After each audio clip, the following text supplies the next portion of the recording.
Hey Eurovision fans, Gojo will represent Australia in Eurovision 2025 with his song Milkshake Man. I'm going to listen and react to the music video, give you my analysis of the artist, the song and the potential staging, and we'll talk about whether this can qualify for Australia in Eurovision 2025. So let's geeky. Hi, my name is Tom, I'm an Irish Eurovision analyst and you can find all of this stuff on my Eurovision channel. Sorry, I'm giggling. The premiere of the song is literally happening right now.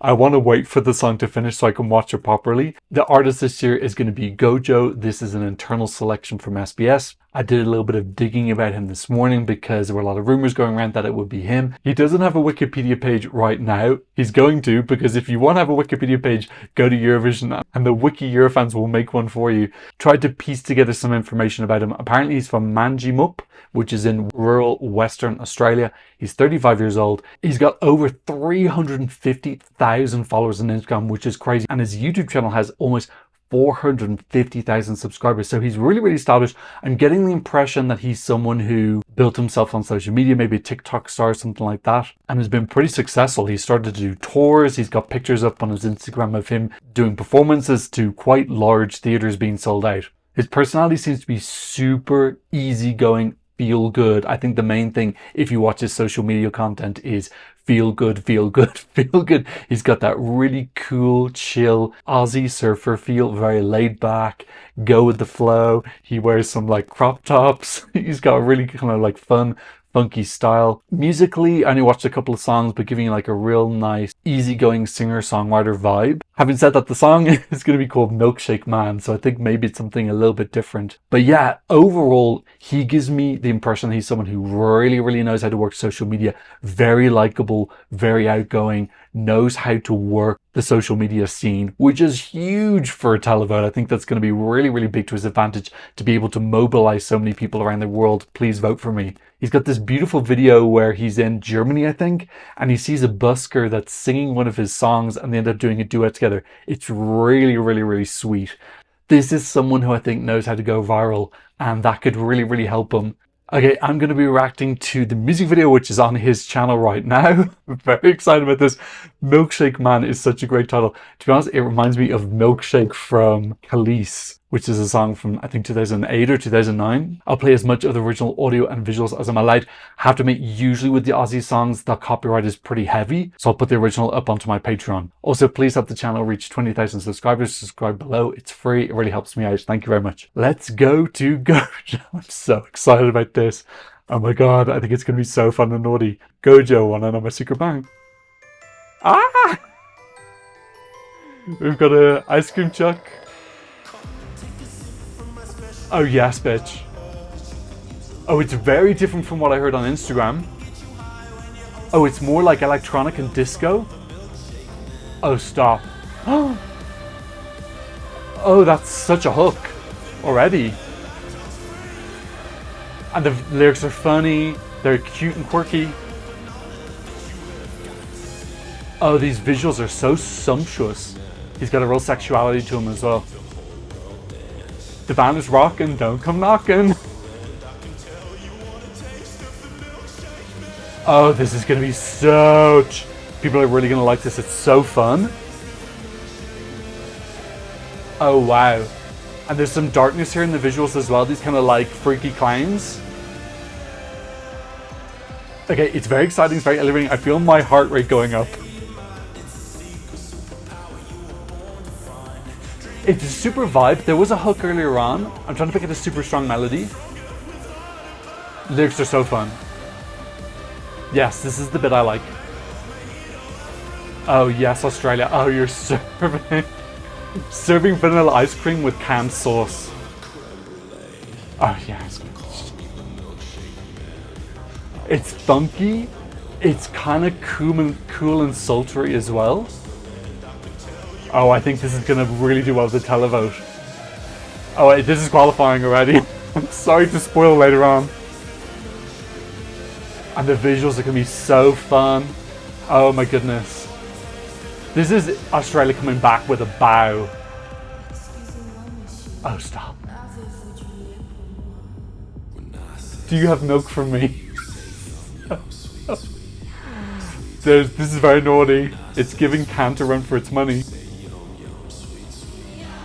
And we getting some more circus theming here. Is he a milkman? But he's Milkshake Man. Trippy breakdown, really cool, mixes up the song. This is wonderful. Oh, I'm really obsessed with this. This is so good. Oh, it's funky, it's fresh, it's just got so much bubbling energy in it. Oh yes. And he's like committed. This is 100% he's all in. Wow. Oh, wonderful. Okay, kind of a good climax. Could have been a little bit more, but live, I think he's going to really deliver that. Oh, that was so good. So what are my initial reactions? I love it. I love it. I love it. I love it. I love seeing something like this from Australia. Because, you know, Australia has such a reputation for like having like surfer and these really chill and laid back dudes. And actually, we don't really have too many entries that are like that. You know, Voyager really rocked out. But kind of like getting the Aussie humor, which is can be really super funny. I don't think we've ever got that before. So I love how this is something different for them. This also feels really strategic as well after only getting their second qualification last year with a very cool but serious song, and then this year just going super fun. Just looking through all their entries now, and this is easily the funnest song that we've ever had for them. I really like that. Oh, he has got a Wikipedia page now. Didn't I tell you? I'm going to take a photo. I told you at the start of the video that the Eurofans would be on it. They are currently making his Wikipedia page as we speak. Massive shout out to the Eurofan Wikipedia team. They're amazing. This is such a really super fun, joyful entry. I felt the buzz. I felt musically it was really interesting. It had the kind of like funky little bit of a, not a disco feel, but it felt kind of like 80s, but it didn't feel derivative. It felt like he was doing it in his style. I felt him throughout the song as well. There was that hook, which I think was the pre-chorus. Don't worry, I'm going to go for a silent second listen later. These are just my first impressions, but I like that little hook. I wasn't hearing like a Eurovision winning song. I was missing like the chorus that was super wild, but I enjoyed myself so much. That's the key thing. I was entertained.com/fun the whole time. Visuals were really like busy and exciting with all these super vibrant pinks and purples and blues. He was serving milkshake. He was giving sensuality and sexuality. He was also serving seriousness and fun. Oh, I love it so much. This is right. Yeah, we have a lot of fun entries this year. I don't mind. I like fun. There's nothing wrong with fun and humor. Some people don't like it, but I really like that. And song-wise, that's definitely something I would download. I think that's definitely a contender to be in my top 10 this year. Let me just go in for my second listen now, so I can be sure about what I'm saying. Oh, this is so clever. Oh, I got chills there. Oh, I can see the strategy. That is such a freaking clever. I feel like he's a one-man PR team. There's so much clever PR in that. Okay, one thing I missed on my first listen is this call and response. He says, when I say sweet, sweet, you say yum, yum. Everyone in the freaking arena is going to be saying yum, yum. That is going to be such a moment. And then we go into this like psychedelic breakdown where there's no singing for around 10-15 seconds. So he's going to be doing something on stage. He's going to be doing some crazy dancing, or there's going to be cream flying or milkshake shaking, or something's going to be spinning and whizzing, and it's going to be psychedelic crazy. And then we get into the final. I wish the final course was just like a little bit more blah. It is still like pretty good, but I just wanted to be like so dangerously over the top. But like, this is really written for Eurovision. There's so many things I can already imagine staging wise. Wow, this is really, I think this is definitely a contender to win the whole contest. Like, I got chills during that. Obviously, there's a lot of extra steps that need to come. You know, I'm just saying it has that potential. Some songs have that potential. There's like this small pile of like songs which actually have an X factor that is enough to win. And then there's the rest. I think it's in that pile. That's what I'm saying. Don't go betting on Australia. Yeah, we don't know what the staging is going to be like. And we haven't heard a lot of the other songs. It also depends who you're up against. Because, you know, if we've loads of fun songs this year, he's going to get washed out a little bit. Okay, let's check out these lyrics. And shout out to Eurovision World for getting this up so quickly. Literally, the song dropped 10 minutes ago. Come and take a sip from my special cup. I heard that you could use a little pick-me-up. What can get you high when you're oh so sad? It's the milk from the Milkshake Man. This is innuendo. This is very sexual, but it's fun. It's playful. Let's keep going. Well, I've got chocolate, vanilla, and lactose free, and a caramel banana that you have got to see. Plenty of your fans are going to want to see that banana. You can call me the milkshake man. I want to shake and make the whole world dance. They drink my milk all across the land. I can tell you want a taste of the milkshake man. So it's clearly innuendo, but there's also a double entendre here about his music, saying that like his milk, his milkshake is his brand of music. He's talking about people getting into his music style. Shake me good, I can tell you want a taste of the milkshake man. The shake is not a drink, it's a state of mind. It's a secret superpower you were born to find. Drink it every day and before you know, you'll be bigger and stronger with harder bones. So interesting as well, he's kind of doing a little bit of a self-empowerment thing that we get so much in the Eurovision season, but he's doing it in a very different way. It's not I'm strong, I'm stronger, invisible, invincible, I will stand, I am standing. It is something different. So kudos for that. Well, I've got mango mojito, a fruit ballet. That's a super cute lyric, a fruit ballet. I've never heard that before. And did you see the naughty special on my creme brulee? I think that's a reference to his butt, because creme brulee is not how you'd want to describe the front. A repeat of the chorus, excusez-moi monsieur, avez-vous du lait pour moi? Which is, do you have milk for me? When I say sweet, sweet, you say yum, yum. This is the moment that's going to be huge in the stadium if they do it right. It could be almost as big as Baby Lasagna's moment. And then lots of shaking and Milkshake Man all to the end. Very naughty, very fun. I think Ireland, Australia, and the UK should be held to a higher standard when it comes to lyrics because we have English as our first language. Malta does as well, but like they have Maltese also. I think that those three countries should have super fun lyrics with double entendres, with new lyrics in them. So this song meets those standards for me. This is fun, this is new, I haven't heard this before. I like some of this double entendres, it's naughty. We've got this milkshake ice cream theme throughout talk of innuendo, plus also his music, plus also self-empowerment. I love it. It's got layers like a good ice cream sundae should have. Let's talk about what the staging could be. He's fantastic. So charismatic. You watch all his social media. He's really great in front of the camera. He's just a natural. He's just got that charisma. I loved his costume. Mostly it was this light blue 70s looking leotard, which shows off his body. You know, he's really, really fit. So why not use that to your advantage? I love that. It puts us in the 70s. And then we had some like vaudeville dark circus looking, a little bit like Circus X actually from Sweden. Scary Halloween circus clown makeup, loads of really vibrant neon colors, purples, oranges, blues, greens. I love this idea of them giving out milkshakes and people were like grabbing them to consume as quickly as possible. Him as like this evil milkman towards the end. So much fun here. This is what people turn into Eurovision to see. They want to see vibrant, fun things that push the boundaries because you don't get to see performances like this that often. People feel like they can let loose in Eurovision and do something crazy. So staging wise, I see so much potential here. He's going to come on like an absolute pocket rocket with that call and response bit. We're going to have that magic moment of 15 seconds, which could really be a make or break in terms of whether this can win the contest or not. If he does something really incredible in those 10-15 seconds, kind of in the same way that Nemo went around the disc, that was like an absolute moment for me. I remember watching it when I was watching the dress rehearsals in the arena and just being like, that is just...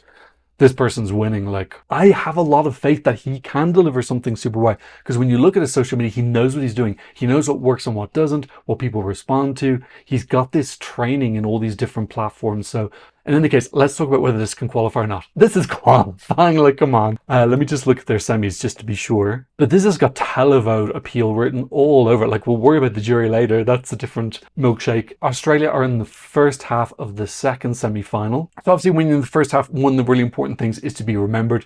This is definitely going to be remembered. Now, this could potentially be an opener. It's going to be this or Like a Party. I felt Like a Party makes more sense as an opening song because it's a little bit more child-friendly. Some of the lyrics of Milkshake Man are a little bit risky. And then put Australia kind of far away from that, maybe around 6th or so. There is quite a lot of fun in this semi-final. I think this is one of the funnest semi-finals we've ever had. We're going to have JJ probably doing some fun popra. We've got Emmy with her Like a Party. Adonis, I think, is going to do something fun. Obviously, Erica Wiekman is fun personified. Laura's song is fun. We've got Kant as well. So there is a lot of fun here. But then again, that is what the televote likes. They like fun more. They do like ballads as well. They do like sincere moments and stronger, more darker moments. But they really do have a tendency to prefer fun things. So this is definitely got qualifier potential. I have to say, I said there it's definitely qualifying. I made 100%. Now seeing everybody in the semi-final and the fact it's in the first half, I'm kind of like 95%. So I still think it's going to qualify, but yeah, just need to be a little bit careful. Don't get complacent. I don't expect them to be complacent because that music video looks so good. Totally understanding the job description. And we know that Australian delegation as well have a fantastic record with staging generally, like most of the time. Yeah, you'd have to say this is very likely to make it through to the final, which would be really, really good. I love when a country doesn't qualify like Australia did last year, and they immediately come back and like, that is not happening again. We are straight back in, bam. So I love that energy. And this is one of the reasons I love Australia in the contest. There's controversy about whether they're there. I freaking love them. They put so much effort in. They want to be there. It doesn't feel like a drag. It'd be so easy for Australia to drop out because they have so much difficulty every year finding the finances to get the artists together. They're here because they love it.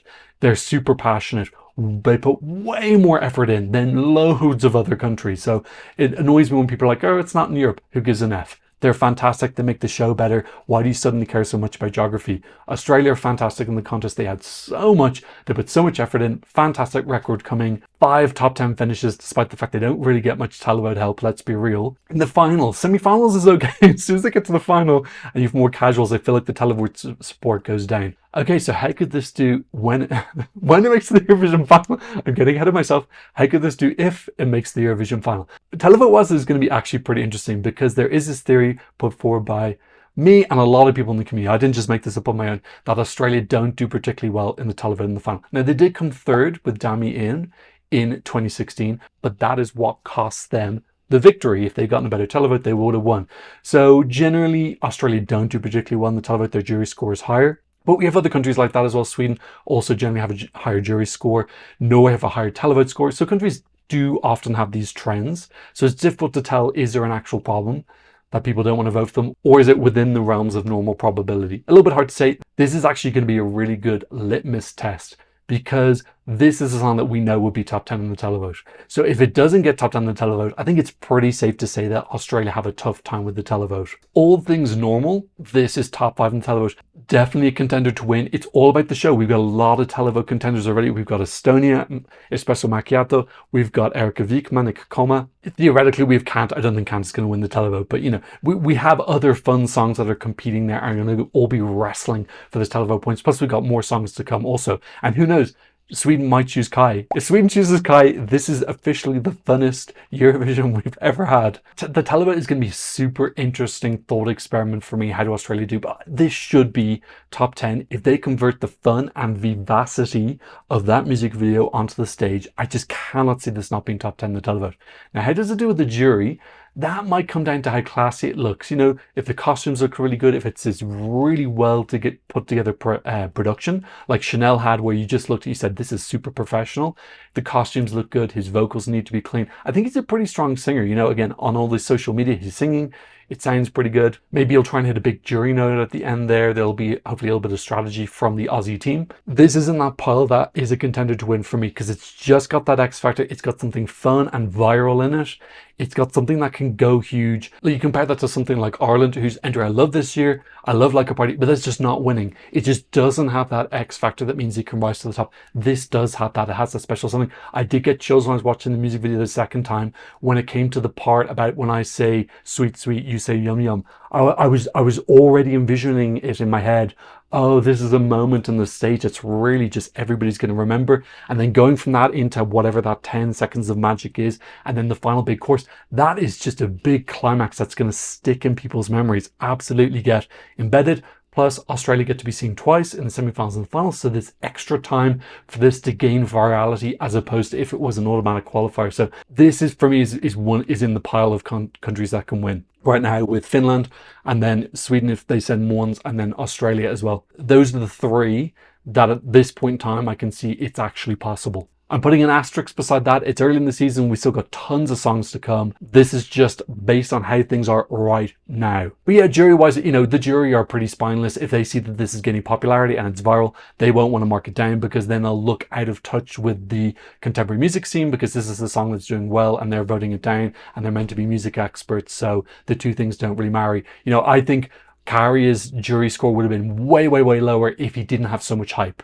I felt there was like a peer pressure type of thing that the jury ranked him up because of that. Not all of them, but a trend. Okay, let's go through and see how this is doing in the Eurovision odds. And Australia are rocketing up. So they were 19th on the 22nd of February. Rumors started coming out that it was going to be JoJo. They started to climb. Yesterday they were 14th. Just before the song dropped, they went to 8th. And now I'm going to take a photo because this always happens to me that I say the odds and they change. They are currently in 6th. How amazing would it be for Australia to win our first time winner since Portugal in 2017? That would be incredible. And you know, if Australia did win, well, I'm really getting ahead of myself now.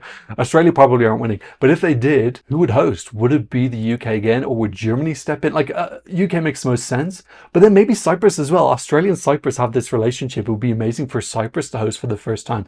That would be super fun. Greece have a relationship with Australia, so do Malta. Croatia as well. North Macedonia have a relationship. I lived in Australia for a year, so these are just the groups of people I met when I lived in Sydney. There's lots of countries who I think would have their hand up. Kind of fun to have like a bidding process. The most appropriate city hosting as opposed to someone's when we kind of only get stuck with one option and we have to host there because there's no other choice. So yeah, really, really exciting times. I love that Australia's in the conversation and I'm so excited to see this in the semi-finals and in the final. I think this is such a wonderful entry. It's different from all their previous ones. They're not following a recipe. So excited. This is really, really brilliant for Australia.